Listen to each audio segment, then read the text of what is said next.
오늘도 선우는 면회를 거부했다. 선희는 교도소 정문 앞에서 힘없이 몸을 돌렸다. 회색 콘크리트 담벼락이 차갑게 시야를 가로막았다. 그녀는 무의식적으로 배 위에 손을 올려놓았다. 아직 아무도 모르는 비밀이었다. 5달째 불러오는 배는 두꺼운 코트 안에 감춰져 있었다. 선희는 주차장에서 기다리고 있던 택시 기사에게 다가갔다. 죄송하다는 말과 함께 10,000원짜리 2장을 건넸다. 기사는 아무 말 없이 차를 돌렸다. 하늘에서 눈이 내리기 시작했다. 선희는 흐르는 눈물을 재빨리 닦아냈다. 추운 날씨 탓이라고 스스로를 속이며 힘없이 걷기 시작했다. 6개월 전 그날 밤 모든 것이 무너졌다. 선우 오빠는 선희의 엉망진창인 결혼 생활을 알아냈다. 도영의 폭력, 감금, 그리고 끝없는 의심. 선희에게 찾아온 불행이 빠져나올 수 없는 늪이라는 것을 선우는 깨달았다. 그리고 그날 밤 돌이킬 수 없는 일이 벌어졌다. 선희의 기억 속에서 그날은 여전히 선명했다. 도영이 쓰러져 있던 거실 바닥, 자신의 손에 쥐어져 있던 넥타이, 그리고 현관문을 열고 들어선 선우 오빠의 창백한 얼굴. 선희는 그때 이미 정신이 나가 있었다. 선우를 알아보지도 못했다. 다음 날 아침 정신을 차렸을 때 선우는 이미 경찰서에 자수한 뒤였다. 자신이 도영을 죽였다고 거짓 자백을 한 뒤였다. 선희는 버스 정류장 벤치에 앉았다. 눈은 점점 더 세차게 내렸다. 사람들이 우산을 펼치며 분주하게 지나갔다. 선희만 홀로 눈을 맞으며 앉아 있었다. 그녀의 머릿속엔 1년 전 결혼식 날이 떠올랐다. 화려한 드레스를 입고 신부 대기실에 서 있던 자신. 그때 선우 오빠가 문을 열고 들어왔었다. 환하게 웃으며 말했다. 너 이 자식 정말 이쁘다.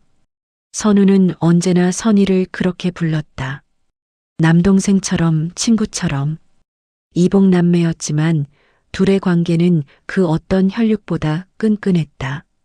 술집을 드나들며 아이들을 돌보지 않는 엄마와 도박에 빠져 폭력을 일삼던 아빠 밑에서 자란 선희에게 선우는 유일한 구원이었다. 선우가 있었기에 선희는 버틸 수 있었다. 학교도 다닐 수 있었고 밥도 먹을 수 있었다. 선우는 고등학교를 졸업하자마자 일을 시작했다. 선희의 학비를 대기 위해서였다. 선희는 주머니에서 구겨진 편지 한 장을 꺼냈다. 3개월 전 선우가 변호사를 통해 보낸 유일한 편지였다. 면회도 거부하고 전화도 받지 않던 선우가 보낸 단 한 장의 편지. 거기엔 단 한 줄만 적혀 있었다. 제발 나를 잊고 행복하게 살아라. 선희는 편지를 다시 주머니에 넣었다. 행복하게 살라니. 오빠 없이 어떻게 행복할 수 있을까? 오빠가 자신의 죄를 대신 뒤집어 쓰고 감옥에 있는데 어떻게 행복할 수 있을까? 선희는 배를 쓰다듬었다. 뱃속 아이는 선희의 유일한 희망이었다. 동시에 가장 큰 죄책감이기도 했다. 버스가 도착했다. 선희는 천천히 일어섰다. 집으로 돌아가야 했다. 좁은 원룸. 선우가 월세를 내주던 그곳. 이제는 선우의 친구들이 돈을 모아 월세를 대신 내주고 있었다. 선희는 버스에 올라 창가 자리에 앉았다. 눈 덮인 거리가 빠르게 지나갔다. 그녀는 다시 한번 배에 손을 얹었다. 아이는 가끔 작게 움직였다. 살아있다는 신호였다. 선희는 눈을 감았다. 그날 밤이 다시 떠올랐다. 도영의 폭력은 날이 갈수록 심해졌다. 처음엔 말로만 하던 의심이 손찌검으로 변했다. 선우 오빠와의 관계를 집요하게 캐물었다. 선희는 아무리 설명해도 소용없었다. 도영은 선희의 휴대폰을 압수했고 외출을 금지했다. 선우와의 연락은 완전히 끊겼다. 그날 밤 도영은 술에 취해 돌아왔다. 그리고 또다시 선희를 때리기 시작했다. 배를 향해 주먹이 날아왔다. 선희는 반사적으로 저항했다. 도영의 넥타이를 잡아당겼다. 도영은 비틀거리며 쓰러졌다. 그리고 다시 일어나지 못했다. 버스가 정류장에 섰다. 선희는 눈을 떴다. 내릴 곳이 아니었다. 그녀는 다시 창밖을 바라봤다. 눈은 여전히 내리고 있었다. 세상이 하얗게 덮여가고 있었다. 선희는 생각했다. 모든 것이 이 눈처럼 덮여버릴 수 있다면 좋겠다고. 하지만 현실은 그렇지 않았다. 선우는 감옥에 있었고 자신은 자유롭지만 더 큰 감옥에 갇혀 있었다. 죄책감이라는 보이지 않는 감옥에. 선희의 손 안에서 휴대폰이 진동했다. 문자 한 통이었다. 발신인은 모르는 번호였다. 선희는 메시지를 열었다. 거기엔 짧은 문장 하나가 적혀 있었다. 그날 밤의 진실을 알고 있습니다. 선희의 손이 떨렸다. 휴대폰이 바닥에 떨어질 뻔했다. 그녀는 재빨리 휴대폰을 움켜쥐었다. 심장이 미친 듯이 뛰었다. 누구일까? 무엇을 알고 있다는 걸까? 선희는 번호를 저장하지 않고 메시지만 다시 읽었다. 그리고 창밖을 바라봤다. 눈은 여전히 내리고 있었다. 하지만 이제 그 눈이 모든 것을 덮을 수 없다는 걸 알았다. 진실은 언젠가 드러나게 되어 있었다. 1년 전 5월의 어느 토요일 오후였다. 서울 강남의 한 웨딩홀 신부 대기실. 선희는 순백의 드레스를 입고 거울 앞에 앉아 있었다. 메이크업 아티스트가 마지막 손질을 하고 있었다. 선희는 거울 속 자신을 바라봤다. 낯설었다. 이렇게 아름다운 모습이 자신인지 믿기지 않았다. 가난했던 어린 시절, 이런 날이 올 거라고는 상상도 못했었다. 문이 열리는 소리가 들렸다. 선우가 들어왔다. 정장을 차려입은 선우는 한층 더 의젓해 보였다. 그는 선희를 보자마자 환하게 웃었다. 너 이 자식 정말 이쁘다. 선희도 웃음을 터뜨렸다. 선우는 언제나 그렇게 불렀다. 여동생이지만 친구처럼 대했다. 메이크업 아티스트가 자리를 비켜주자 선우는 선희 옆에 섰다. 긴장되지? 응, 많이. 선희는 솔직하게 대답했다. 선우 앞에서는 거짓말을 할 수 없었다. 선우는 선희의 어깨를 가볍게 두드렸다. 도영이는 좋은 사람이야. 너 행복하게 해줄 거야. 선희는 고개를 끄덕였다. 도영은 완벽했다. 좋은 직장, 안정적인 수입, 부유한 집안. 무엇보다 선희에게 다정했다. 프로포즈할 때 도영은 무릎을 꿇고 말했었다. 선희 씨, 평생 행복하게 해드릴게요. 선희는 그 말을 믿었다. 이제 가난에서 벗어날 수 있을 거라고 생각했다. 선우 오빠도 이제 자신 걱정 안 하고 자기 인생을 살 수 있을 거라고 생각했다. 식은 성대하게 치러졌다. 도영의 부모님은 넉넉한 분들이었다. 혼수도 모두 준비해 주었다. 선희에게는 친척이라고 할 만한 사람이 거의 없었다. 엄마는 연락이 닿지 않았고 아빠는 도박빚에 쫓겨 지방으로 도망간 상태였다. 신부 측 하객은 선우와 그의 친구들, 그리고 선희의 대학 친구 몇 명이 전부였다. 신혼집은 서울 강서구의 새 아파트였다. 25평 투룸. 선희에게는 꿈만 같은 공간이었다. 도영은 첫날 밤 선희를 안으며 속삭였다. 이제 우리 행복하게 살자. 첫 한 달은 정말 행복했다. 도영은 퇴근하면 꽃을 들고 왔다. 주말에는 함께 영화를 보러 갔다. 선희는 처음으로 안정감을 느꼈다. 이제 걱정 없이 살 수 있을 것 같았다. 변화는 2달째부터 시작되었다. 선우 오빠가 선희에게 전화를 걸었다. 안부를 묻는 평범한 전화였다. 하지만 도영의 표정이 굳어졌다. 통화를 마치고 나자 도영이 물었다. 선우 씨랑 얼마나 자주 연락해? 가끔이요. 오빠니까요. 선희는 아무렇지 않게 대답했다. 하지만 도영의 눈빛이 달라져 있었다. 의심하는 눈빛이었다. 선희는 불편함을 느꼈지만 대수롭지 않게 넘겼다. 신혼 초라 예민한 거라고 생각했다. 3개월째 도영은 선희의 휴대폰을 확인하기 시작했다. 선우와 주고받은 메시지를 하나하나 읽었다. 아무것도 아닌 내용들이었다. 식사는 했는지, 건강은 괜찮은지 묻는 평범한 대화들. 하지만 도영은 그 속에서 무언가를 찾으려 했다. 왜 이렇게 자주 연락해? 오빠니까요. 어릴 때부터 저를 돌봐주셨어요. 선희는 설명했다. 하지만 도영은 믿지 않았다. 이복남매라는 것도, 선우가 선희를 키웠다는 것도 모두 의심했다. 도영의 눈에는 선우와 선희가 남매 이상으로 보였다. 넉 달째 첫 폭력이 시작되었다. 선희가 선우와 점심을 먹고 온 날이었다. 오랜만의 만남이었다. 선우는 선희가 잘 지내는지 확인하고 싶어 했다. 선희는 도영에게 미리 말했다.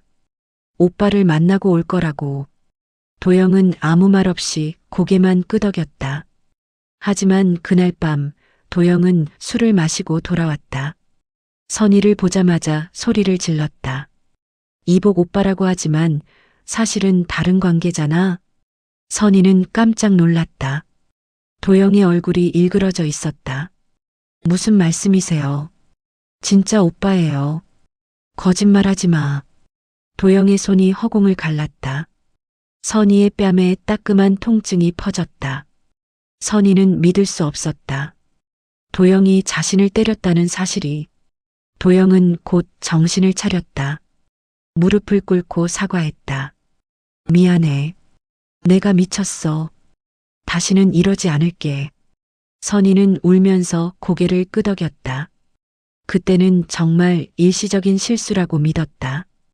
도영도 스트레스가 많았을 거라고 생각했다. 하지만 폭력은 반복되었다. 선우와 연락할 때마다 도영은 의심했다. 의심은 폭력으로 이어졌다. 5개월째 도영은 선희의 휴대폰을 압수했다. 선우와의 연락을 완전히 차단하기 위해서였다. 선희는 저항했다. 하지만 도영은 더 강하게 나왔다. 내가 너를 먹여 살리잖아. 내 말을 들어야지. 선희는 무력했다. 경제적으로 완전히 도영에게 의존하고 있었다. 일자리도 없었고 갈 곳도 없었다. 선우에게 연락할 방법도 사라졌다. 6개월째 선희는 임신 사실을 알았다. 기쁘면서도 두려웠다. 도영에게 말하자 도영은 환하게 웃었다. 선희야 고마워. 정말 정말 기쁘다. 선희는 잠시나마 희망을 느꼈다. 아이가 생기면 도영이 변할 거라고 생각했다. 하지만 현실은 달랐다. 도영의 의심은 더 심해졌다. 임신 사실조차 의심했다. 정말 내 아이 맞아? 선희는 충격을 받았다. 도영의 눈은 완전히 이성을 잃어가고 있었다. 선희는 선우 오빠에게 연락하고 싶었다. 하지만 방법이 없었다. 도영은 선희를 감시했다. 외출도 제한했다. 선희는 점점 고립되어 갔다. 어느 날 밤 선희는 몰래 공중전화로 선우에게 전화를 걸었다. 하지만 선우는 받지 않았다. 선희는 메시지도 남길 수 없었다. 그저 멀리서 선우가 무사하기만을 바랐다. 그리고 그날 밤이 왔다.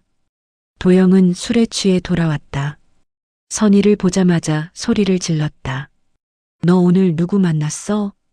아무도 안 만났어요. 선희는 떨리는 목소리로 대답했다. 하지만 도영은 믿지 않았다.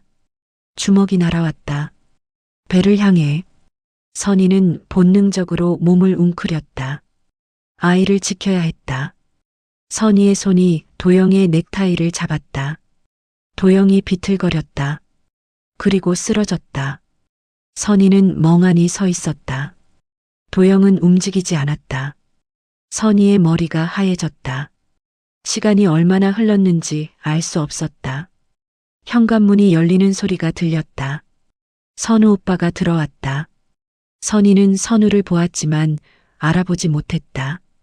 정신이 완전히 나가 있었다. 선우의 목소리가 멀리서 들려왔다. 선희야, 괜찮아. 오빠가 있어. 하지만 선희는 대답할 수 없었다. 그녀의 세계는 이미 무너지고 있었다. 선우는 며칠째 선희와 연락이 되지 않았다. 처음에는 신혼생활에 적응하느라 바쁜 거라고 생각했다. 하지만 일주일이 지나도 전화를 받지 않았다. 문자 메시지도 읽지 않았다. 선우는 불안했다. 선희는 아무리 바빠도 하루에 한 번은 연락을 했었다. 이런 적은 한 번도 없었다. 선우는 선희의 집으로 찾아갔다. 초인종을 눌렀지만 아무도 나오지 않았다. 다시 눌렀다. 여전히 반응이 없었다. 선우는 휴대폰을 꺼내 다시 전화를 걸었다. 집안에서 벨소리가 들렸다. 누군가 있다는 뜻이었다. 하지만 아무도 문을 열어주지 않았다. 선우는 결심했다. 사설 탐정을 고용하기로 했다.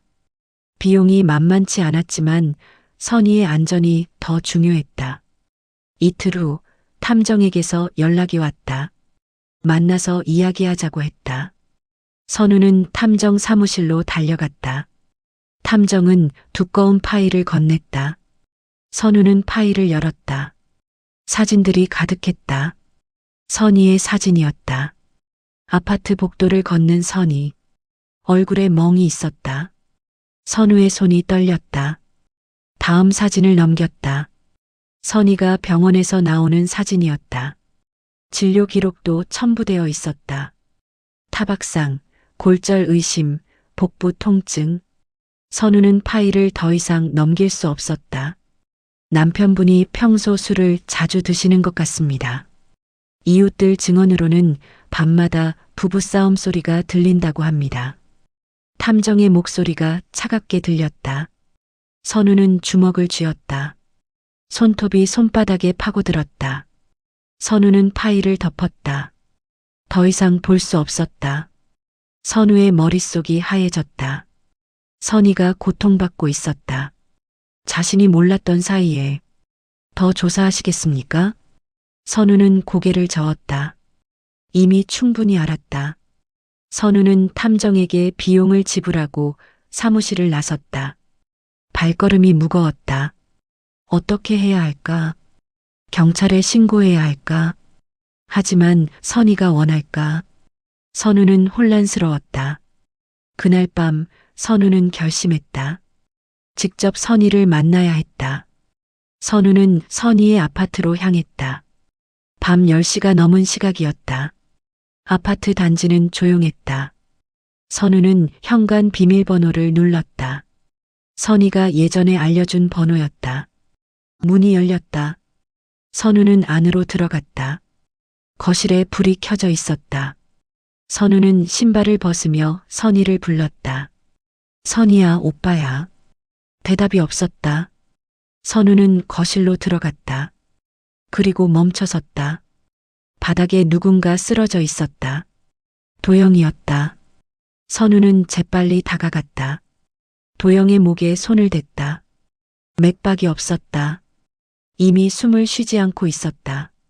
선우는 고개를 들었다. 선희가 소파 구석에 웅크리고 앉아 있었다. 손에는 넥타이가 쥐어져 있었다. 선우는 선희에게 다가갔다. 선희야, 괜찮아? 선희는 선우를 쳐다봤다. 하지만 초점이 없었다. 선우를 알아보지 못하는 눈빛이었다. 선희는 입을 떨었지만 아무 말도 나오지 않았다. 선우는 선희의 어깨를 잡았다. 선희야, 오빠야. 정신 차려. 선희는 여전히 반응이 없었다. 선우는 선희의 상태를 확인했다. 얼굴에 새로운 멍이 있었다. 입술이 터져 있었다. 팔에도 멍 자국이 가득했다. 선우의 가슴이 무너졌다. 선우는 현장을 둘러봤다. 거실은 엉망이었다. 깨진 소주병, 넘어진 의자, 흩어진 서류들. 도영이 선희를 폭행한 흔적이 역력했다. 선우는 재빨리 상황을 정리했다. 경찰이 오면 선희는 끝이었다. 정당방위라고 해도 재판을 받아야 했다. 임신한 몸으로 감옥에 갈 수도 있었다. 선우는 결정했다. 자신이 모든 것을 뒤집어 쓰기로.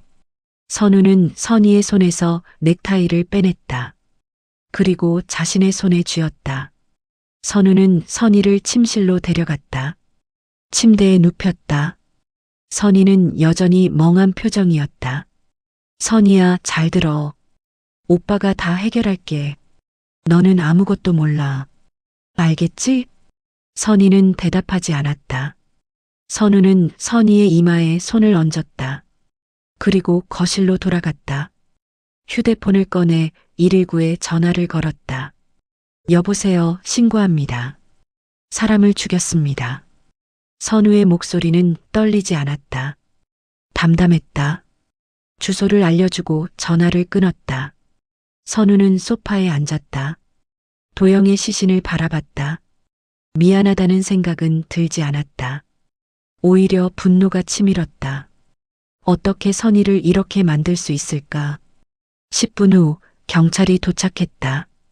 선우는 순순히 체포되었다. 경찰은 현장을 조사했다. 선희는 침실에서 나오지 않았다. 경찰이 문을 두드렸지만 선희는 반응하지 않았다. 결국 구급차가 불렸다. 선희는 병원으로 옮겨졌다. 선우는 경찰서 조사실에 앉았다. 형사가 물었다. 왜 죽였습니까? 동생을 괴롭혔습니다. 참을 수 없었습니다. 동생이 누구입니까? 피해자의 아내입니다. 제 이복 여동생입니다. 형사는 기록을 남겼다. 선우는 차분하게 진술했다. 자신이 선희의 집에 찾아갔다고, 도영이 선희를 때리는 걸 봤다고, 참을 수 없어서 도영의 목을 조른 것이라고. 모두 거짓말이었다. 하지만 선우는 흔들리지 않았다. 새벽이 되었다. 선우는 유치장에 갇혔다. 차가운 바닥에 누웠다. 천장을 바라봤다. 선희는 지금 어떨까? 정신을 차렸을까? 선우는 눈을 감았다. 후회는 없었다. 선희를 지킬 수 있다면 무엇이든 할 수 있었다. 사흘 후 선우는 변호사를 만났다. 국선 변호사였다. 변호사는 서류를 펼쳤다. 정당방위를 주장할 수 있습니다. 피해자가 먼저 폭력을 행사했다는 증거가 있습니다. 선우는 고개를 저었다. 아닙니다. 제가 먼저 공격했습니다. 변호사는 당황했다. 하지만 선우는 단호했다. 변호사는 더 이상 설득하지 않았다. 재판 날짜가 잡혔다. 선우는 모든 죄를 인정했다. 징역 15년이 선고되었다. 선우는 교도소로 이송되었다. 독방에 갇혔다. 창문으로 하늘이 보였다. 구름이 흘러갔다. 선우는 선희를 떠올렸다. 이제 선희는 자유로웠다.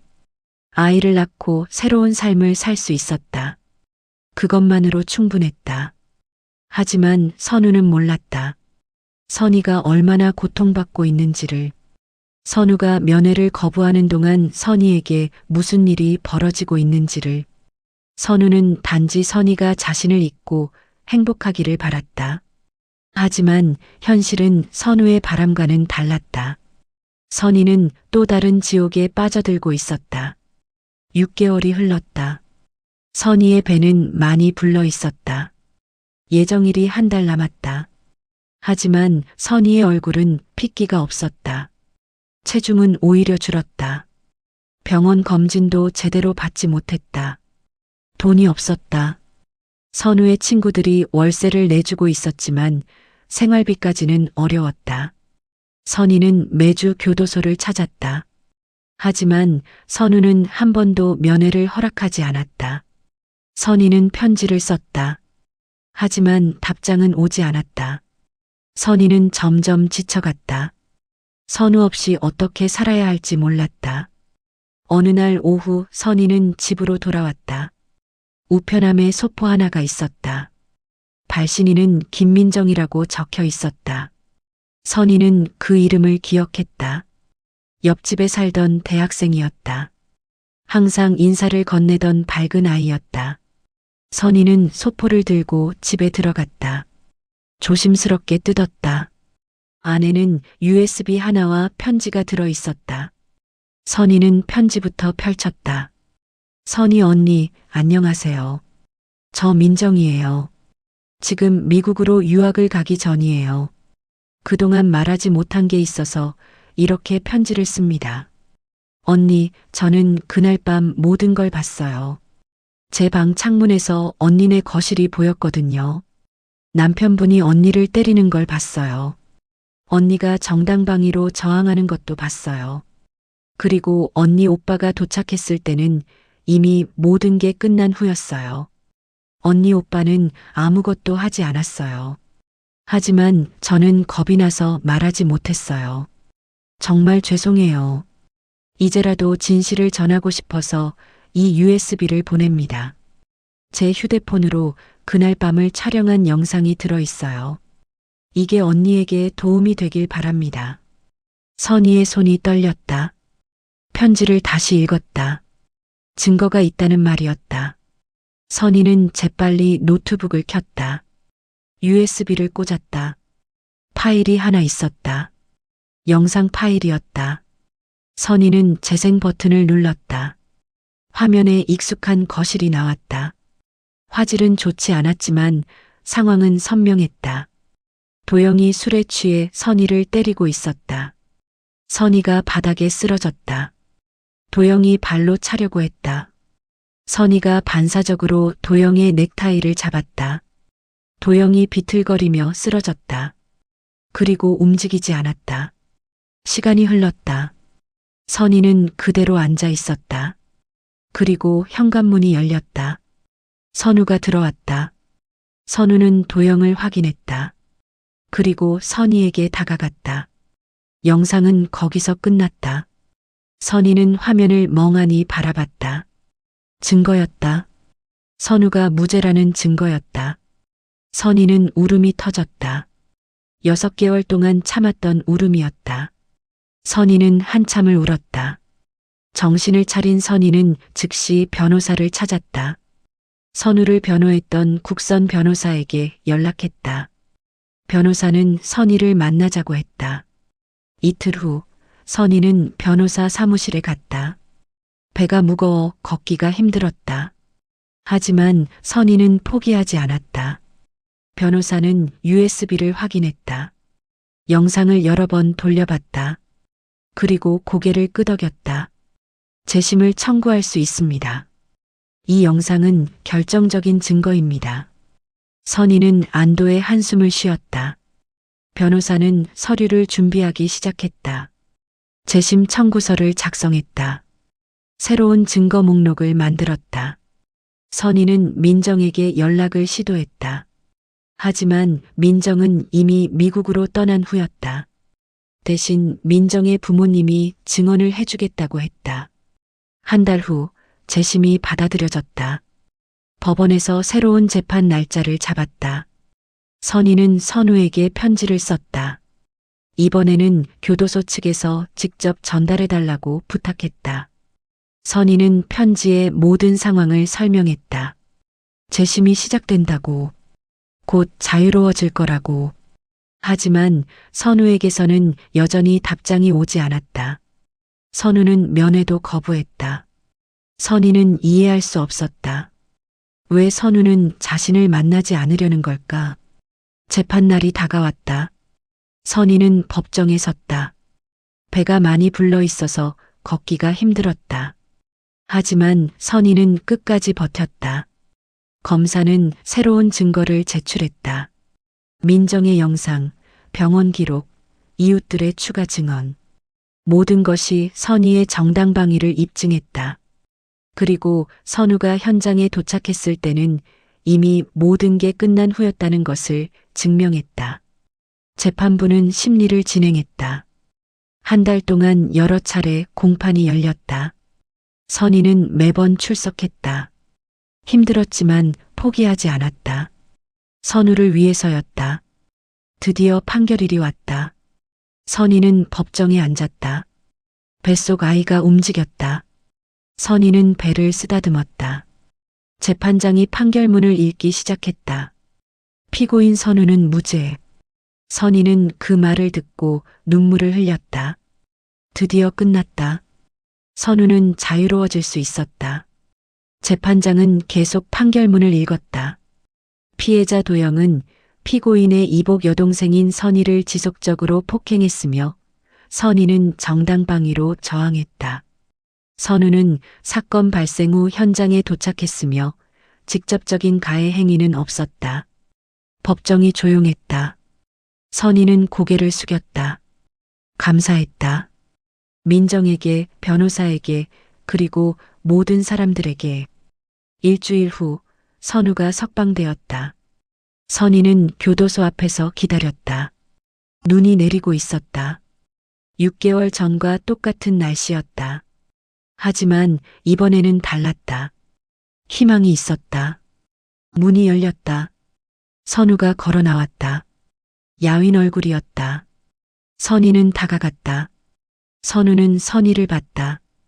그리고 불러온 배를 봤다. 선우의 눈에 눈물이 고였다. 선희야. 선희는 선우를 안았다. 오랫동안 안고 싶었던 오빠였다. 오빠 미안해요. 그리고 고마워요. 선우는 선희의 등을 토닥였다. 목이 메어 말이 나오지 않았다. 두 사람은 한참을 그렇게 서 있었다. 눈은 계속 내렸다. 하지만 이제는 따뜻했다. 희망이 있었다. 석방된 날 선우와 선희는 오랫동안 교도소 앞에 서 있었다. 눈은 계속 내렸다. 선우는 선희의 배를 조심스럽게 바라봤다. 6개월 사이 많은 것이 변했다. 선희는 이제 곧 엄마가 될 예정이었다. 집에 가자. 선우가 먼저 말했다. 선희는 고개를 끄덕였다. 두 사람은 천천히 걸었다. 선희의 걸음이 느렸다. 선우가 선희의 팔을 잡아주었다. 예전처럼 자연스러운 동작이었다. 택시를 타고 선희의 집으로 향했다. 선우는 창밖을 바라봤다. 거리는 여전히 익숙했다. 하지만 모든 것이 낯설게 느껴졌다. 6개월은 짧은 시간이 아니었다. 집에 도착했다. 선희가 먼저 들어갔다. 선우는 잠시 망설이다가 뒤따라 들어갔다. 좁은 원룸이었다. 선우가 선희를 위해 계약했던 곳이었다. 석방 전에 친구들이 청소를 해두었다고 했다. 방은 깨끗했다. 앉아요, 오빠. 선희가 소파를 가리켰다. 선우는 조심스럽게 앉았다. 선희는 주방으로 가서 물을 끓였다. 차를 준비했다. 선우는 방 안을 둘러봤다. 작은 책상 위에 사진 한 장이 놓여 있었다. 선우와 선희가 함께 찍은 사진이었다. 선희의 대학 졸업식 날이었다. 선희가 차를 가지고 왔다. 선우 앞에 놓았다. 그리고 맞은편에 앉았다. 두 사람은 한동안 말이 없었다.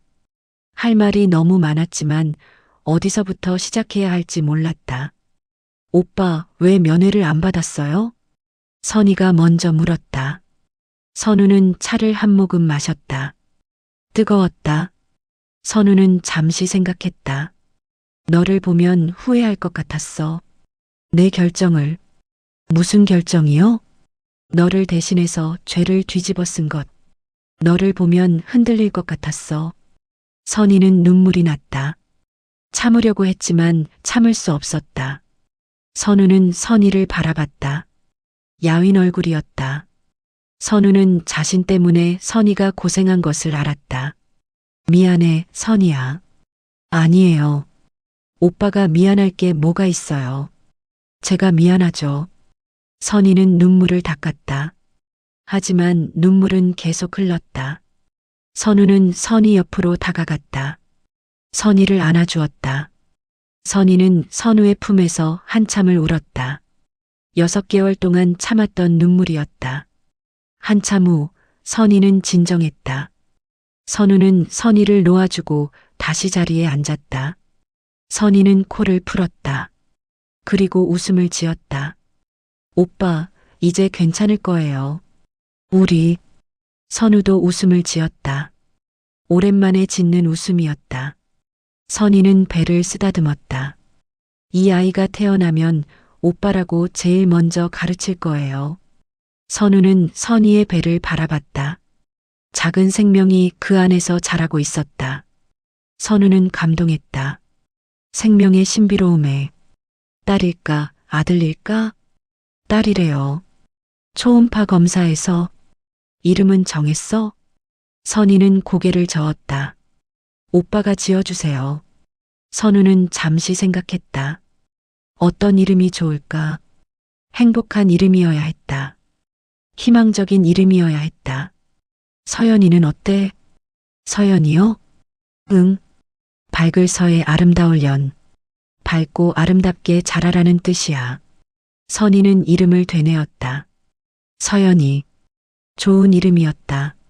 선희는 고개를 끄덕였다. 좋아요. 서연이로 할게요. 그날 밤 선우는 선희의 집에서 잤다. 선희는 침대를 내주려 했지만 선우는 소파에서 자겠다고 했다. 선희는 더 이상 고집을 부리지 않았다. 선우도 피곤해 보였다. 다음 날 아침 선우는 일찍 일어났다. 선희는 아직 자고 있었다. 선우는 조용히 집을 나섰다. 편의점에서 아침 재료를 샀다. 빵과 우유, 과일. 집으로 돌아와 간단하게 아침을 차렸다. 선희가 일어났다. 식탁에 차려진 음식을 보고 놀랐다. 오빠가 했어요? 응. 많이는 못 차렸지만. 선희는 자리에 앉았다. 오랜만에 누군가 차려준 아침이었다. 선희는 빵을 한 입 베어 물었다. 눈물이 또 났다. 선우는 당황했다. 왜 울어? 그냥요. 행복해서요. 선우는 웃음을 지었다. 선희도 웃으며 눈물을 닦았다. 두 사람은 조용히 아침을 먹었다. 일주일 후 선희는 병원에 갔다. 정기 검진을 받아야 했다. 선우가 동행했다. 의사는 선희의 상태를 확인했다. 아이는 건강했다. 예정일은 3주 후였다. 선희는 안도했다. 병원을 나오며 선우가 말했다. 이제 일을 찾아야겠어. 오빠, 천천히 해요. 쉬다가 해도 돼요. 아니야. 서연이 태어나면 돈이 필요하잖아. 선희는 선우를 바라봤다. 선우는 여전히 자신을 걱정하고 있었다. 선희는 고마웠다. 3주 후 선희는 진통을 느꼈다. 선우가 재빨리 택시를 불렀다. 병원으로 향했다. 분만실에 들어간 선희. 선우는 밖에서 기다렸다. 긴 시간이었다. 선우는 초조했다. 저녁 무렵 아기 울음소리가 들렸다. 간호사가 나왔다. 건강한 여자아이입니다. 선우는 안도의 한숨을 쉬었다. 잠시 후 선희가 있는 병실로 들어갈 수 있었다. 선희는 아기를 안고 있었다. 작은 생명이었다. 선우는 조심스럽게 다가갔다. 예쁘다. 선희는 웃었다. 피곤해 보였지만 행복해 보였다. 선우는 아기를 바라봤다. 서연이. 밝고 아름다운 아이. 선우는 아기의 작은 손을 만졌다. 아기가 선우의 손가락을 잡았다. 작지만 강한 힘이었다. 오빠 고마워요. 정말로. 선희가 말했다. 선우는 선희를 바라봤다. 내가 고마워. 너 때문에 버틸 수 있었어. 두 사람은 서로를 바라보며 웃었다. 모든 고통이 지나갔다. 이제 새로운 시작이었다.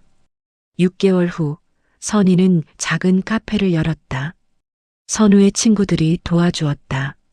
자금도 조금씩 모았다. 카페는 선희의 집 근처에 있었다. 작았지만 아늑했다. 선희는 매일 카페를 운영했다. 서연이는 카페 한쪽에 마련한 작은 공간에서 잤다. 선우는 새 직장을 구했다. 작은 회사였지만 안정적이었다. 퇴근 후에는 항상 선희의 카페에 들렀다. 서연이를 보기 위해서였다. 서연이는 빠르게 자랐다. 웃음이 많은 아이였다. 1년 후 봄이 왔다. 카페 앞에 벚꽃이 흩날렸다. 선우는 카페에 앉아 커피를 마셨다. 창밖으로 벚꽃이 보였다. 선희는 카운터에서 손님을 응대했다. 서연이는 유모차에서 자고 있었다. 선우는 생각했다. 지난 1년이 꿈 같았다. 지옥 같던 시간을 지나 이제 평화를 찾았다. 선희도 웃음을 되찾았다. 서연이는 건강하게 자라고 있었다. 선우는 창밖을 바라봤다. 벚꽃이 바람에 날렸다. 아름다웠다. 선우는 미소를 지었다. 이제 괜찮았다. 모든 것이. 선희가 선우에게 다가왔다. 손에 케이크 한 조각을 들고 있었다. 오빠, 이거 새로 만든 건데 먹어봐요. 선우는 케이크를 받았다. 한 입 베어 물었다. 달콤했다. 맛있어. 선희는 환하게 웃었다. 선우도 웃었다. 서연이가 잠에서 깼다. 작은 손을 흔들며 소리를 냈다. 선희가 서연이를 안아 올렸다. 선우에게 건넸다. 오빠가 안아줘요. 선우는 서연이를 조심스럽게 안았다. 서연이는 선우를 보며 웃었다. 선우는 서연이의 머리를 쓰다듬었다. 따뜻했다. 선우는 창밖을 다시 바라봤다. 벚꽃은 여전히 흩날렸다. 아름다운 봄이었다. 어둡고 긴 터널을 지나 그들은 마침내 빛을 찾았다. 이제 앞으로 나아갈 일만 남았다. 함께. 저녁이 되었다. 카페 문을 닫을 시간이었다. 선희는 정리를 시작했다. 선우는 서연이를 안고 기다렸다. 정리를 마친 선희가 불을 껐다. 세 사람은 함께 집으로 향했다. 거리에는 사람들이 오갔다. 평범한 저녁 풍경이었다. 선우와 선희에게는 특별했다. 이 평범함이 얼마나 소중한지 알았다. 집에 도착해서 저녁을 먹었다. 선희가 만든 된장찌개였다. 선우는 밥을 한 숟갈 떴다. 맛있었다. 따뜻했다. 이것이 행복이었다. 선우는 확신했다. 밤이 깊었다. 서연이는 잠들었다. 선희도 피곤해 보였다. 선우는 설거지를 했다. 선희는 소파에 앉아 있었다. 오빠, 행복하죠? 선희가 물었다. 선우는 고개를 끄덕였다. 응, 행복해. 선희는 미소를 지었다. 선우도 미소를 지었다. 두 사람은 말없이 앉아 있었다. 말이 필요 없었다. 서로의 존재만으로 충분했다. 밖에서 다시 눈이 내리기 시작했다. 올해 첫눈이었다. 선우는 창밖을 바라봤다. 눈은 조용히 내렸다. 세상을 하얗게 덮었다. 선우는 생각했다. 이 눈이 과거의 모든 아픔을 덮어주기를, 그리고 새로운 시작을 알려주기를. 선희도 창밖을 바라봤다. 눈은 아름다웠다. 더 이상 슬프지 않았다. 이제는 희망이었다. 선희는 배 위에 손을 올렸던 그날을 떠올렸다. 그때는 절망뿐이었다. 하지만 이제는 달랐다. 희망이 있었다. 사랑하는 사람들이 있었다. 두 사람은 함께 눈을 바라봤다. 말없이, 평화롭게, 행복하게. 그들의 앞에는 긴 시간이 펼쳐져 있었다. 함께 걸어갈 시간이. 구독과 좋아요, 알림 설정은 스토리 제작에 큰 힘이 됩니다. 끝까지 들어주셔서 정말 감사합니다. 더 좋은 인생 사연으로 찾아뵙겠습니다. 스토리쭈 채널 많이 찾아주세요.